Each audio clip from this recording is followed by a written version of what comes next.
Welcome back, guys. So I've been using the Anbernic RG35XX H for about 2 weeks now, give or take, however long it's been since I uploaded my impressions video, and I have pretty mixed feelings on this thing. On one hand, I can see why it exists and why someone would want this over the original 35XX or 35XX Plus, but on the other hand, there's very little new about this thing outside of the hardware, so it makes it a very uninteresting device to talk about and really discuss when it comes to recommending emulators.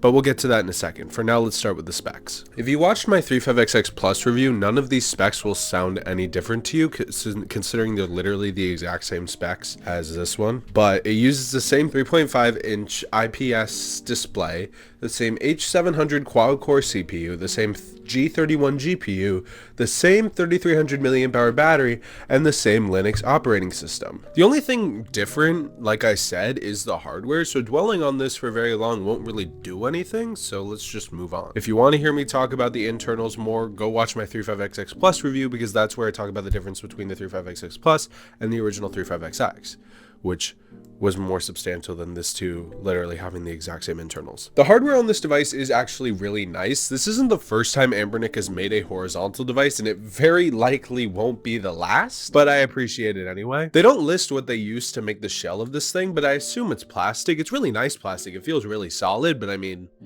they're not using metal. It's not the 35X, the 405M. I have too many devices. What does M even mean? The shell feels solid. I have the black model here, and it doesn't collect fingerprints at all, which is really nice. And it leaves the device looking sleek. The controls feel fine. We'll talk about the joysticks in a second, but I want to say overall, everything on here feels a little low. That might be because of how everything's laid out internally, but I wish all of these controls were kind of lifted up just a little bit on the device, because it feels like there's a lot of unnecessarily empty space. And I feel like it would be more comfortable to use if these controls were moved up just a little bit. That's not to say that the device is uncomfortable to hold. It really isn't. And for such a small device, I do think it's comfortable to play with for a long period of time. But I do wish that this kind of, like I said, unnecessarily empty space was filled up by the controls. The D-pad and face buttons feel pretty much the same as the ones on the 35XX Plus, but obviously the joysticks are going to be a different story. So obviously the 35XX Plus did not have joysticks, so there really isn't anything to compare these two when it comes to 35XX joysticks and how they compare. But I will say they feel pretty nice. They're not incredible, and their travel distance does feel a little small, but for a small budget device, I think they feel perfectly fine. You probably won't be playing many games that utilize them anyway, because this thing is mostly used for like older retro games, but even if you are, you should be perfectly fine with them. Just know there aren't that many systems that this device can play that utilize the joysticks. The ones I can think of are like N64, PSP, and Dreamcast.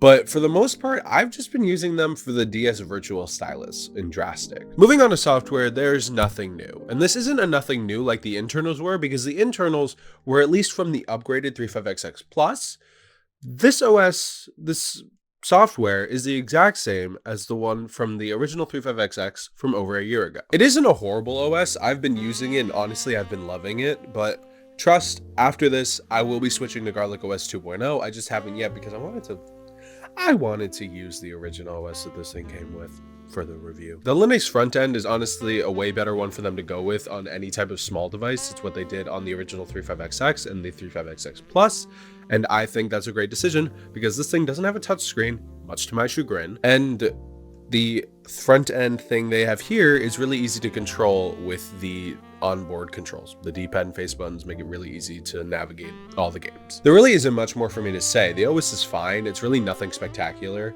But since I've been dealing with it for over a year, I've learned the ins and outs of it, and I've come to really like it. I'm sure it's a little different to the OS on the original, but the core software is still the same, and I think it's pretty good. So do with that what you will. But just probably switch to Garlic OS. I just haven't yet because, like I said, I wanted to keep it with the original software. But at this point, who cares? I put on a sweatshirt because it's a little cold in here, but that honestly might mess with the coloring because the sweatshirt is pink, and now my face looks more pink. Who cares? Now, emulation is probably the most interesting thing to talk about when it comes to this device, and it's not even because this thing can play anything more than what the original could, but it's because the addition of analog sticks makes some consoles a lot more playable than on the original. For example, On the original 35XX Plus, I played a lot of Professor Layton, the original Professor Layton, and it was fine. I had a good time. I really enjoyed it. I think that game is great. If you haven't played it yet, you should go play it. But it was annoying having to use the power button as a kind of like toggle to switch between the virtual stylus being on and being off, and having like the D-pad act as a D-pad or a virtual stylus. And that game is very stylus heavy. So playing it on there I did have a good time. I enjoyed my time playing Professor Layton, but it was annoying having to try and like spell just by using a D-pad. Like, dude, some letters were so difficult to spell if it was like a writing thing, but that's way easier to do now with these analog sticks. I'm falling over. It was incredibly annoying that the way to access the virtual stylus was by pressing the power button, which usually would put the device into sleep mode. I mean, but I dealt with it. I didn't like it, but I dealt with it. But now with the addition of analog sticks, we have a different way to use the virtual stylus. So initially the left stick would control where the virtual stylus is, and pressing in the right stick would do a virtual stylus press, like on the screen, which I don't understand. Why not just make it the same stylus? I feel like it's a waste of time. But you can change the settings in drastic and make it way easier to do or whatever, so it's up to you. The sticks, like I said, by default act as the virtual stylus. And you know what that means, since we don't have to rely on the power button to activate the stylus. It still doesn't have DS sleep mode. Nothing happens. Why? I don't know if that's something to do with the emulator or if it's like Anbernic themselves, but like, why can't I put it into sleep mode when I'm playing a DS game? Hello? Hello? Hello? It certainly isn't the end of the world, but it's like weird. Like, why can't I have sleep mode in DS games? Why are you being weird? N64 is a similar story, as the original was kind of able to play N64 games, but the D-pad was just not an ideal way of controlling games. So having an actual analog stick that can act as the analog stick and the C buttons without having to do any kind of shortcuts is really nice, especially for someone like me who values the newer retro games more than the older retro games. I guess the GameCube is considered retro now, so kind of like the mid-range retro games rather than the older ones. Doesn't matter. But yeah, the emulation is the exact same as the original 35XX Plus, so there really is nothing more for me to talk about because, like I've been saying in every single segment, it's the exact same. Like, if you have the 35XX Plus, or if you are like looking at the specs thinking there's something different, there isn't. It's the exact same. Everything that can play on this can play on the 35XX Plus, and everything that can play on the 35XX Plus can play on this.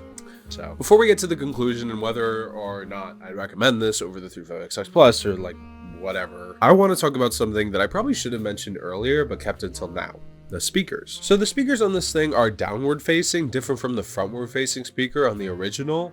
This isn't a huge difference, but if you give me the option between a front facing speaker and a downward facing speaker, I'm going to choose front facing every single time, because with a frontward facing speaker, there's less of a chance of you covering the speaker with your hand, or the speaker just like the quality just like not getting to you, so it sounds worse. This is an issue we saw Ein address with the original Odin that they fixed with the Loki, which had outward facing speakers, and implemented into the Odin 2, which had outward facing speakers as well, because that's better, especially for a device like that. You're gonna cup your hand around the side of the device, so your hand's probably gonna cover the speaker. This one, I think it's a little less likely, but I'd still choose a frontward facing speaker every single time. I'm sure they had downward facing speakers for the sake of the internals or the controls, because like I said, they are a little low on the device, but it is a concern for some people, so I thought I'd point it out. It would be a concern for me on a device that's bigger, like if the Loki or the Odin 2 had downward facing speakers, I might find an issue with it, but because I kind of hold this device like this, whereas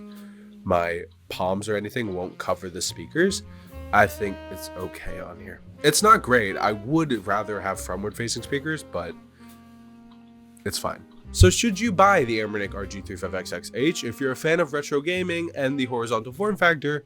I'd say go for it, especially if you're looking at playing N64 games and DS games alongside all of the other retro games. The original was great for retro games, and I did enjoy playing DS games on it, but there's no denying that a device with 2 analog sticks is going to be better at playing N64 and DS games than a device with only a D-pad and face buttons.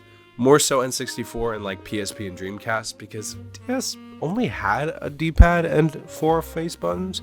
But because of the compromise they had to make with the virtual stylus, I think this is better. If you don't care about N64 games, or you're fine with using the D-pad as both the control device and the virtual stylus in DS games, I'd say to take a look at the 35XX Plus, just for the sake of variety, but I feel like it comes down more to your preference and form factor more than anything else. There's only a $4 price difference between the two models, and they're both relatively cheap for retro handhelds, so I'd say to take a look at both of them.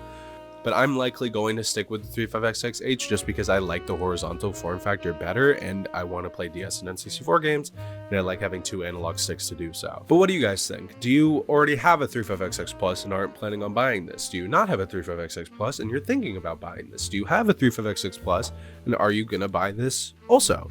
Are these questions I'm asking just engagement baiting? We'll never know.